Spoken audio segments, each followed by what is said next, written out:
പറ്റാത്തൊരു അവസ്ഥയിലാണ് വന്നത്. ഇത് പ്രീ ട്രീറ്റ്മെന്റ് പിക്ചർ, ഇത് പോസ്റ്റ് ട്രീറ്റ്മെന്റ് പിക്ചർ. അപ്പൊ ഇതോടുകൂടി നമുക്ക് ഇതാണ് പ്രീ ട്രീറ്റ്മെന്റ് പിക്ചർ. എത്രത്തോളം തേയ്മാനം സംഭവിച്ചു എന്ന് നോക്കൂ.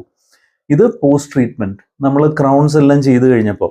ഇനി ഇതിൽ നമുക്ക് വ്യക്തമായിട്ട് കാണാം പ്രീ ട്രീറ്റ്മെന്റ്, പോസ്റ്റ് ട്രീറ്റ്മെന്റ്. ഇനി ഇദ്ദേഹത്തിന്റെ മുഖം നോക്കുക, ഇതാ പ്രീ ട്രീറ്റ്മെന്റ്, പോസ്റ്റ് ട്രീറ്റ്മെന്റ്. വളരെ വ്യക്തമായിട്ട് നമുക്ക് ആ വെർട്ടിക്കൽ ഹൈറ്റ് കൂടിയതായിട്ട് കാണാം. ഇതിനെ ഇൻക്രീസ് ഇൻ വെർട്ടിക്കൽ ഡിമെൻഷൻ എന്നാ പറയുക, വെർട്ടിക്കൽ ഡിമെൻഷൻ ഓഫ് അക്ലൂഷൻ എന്നാ പറയുക. അപ്പൊ നമുക്ക് ആ വെർട്ടിക്കൽ ഹൈറ്റ് കൂട്ടിയെടുക്കാൻ സാധിച്ചു.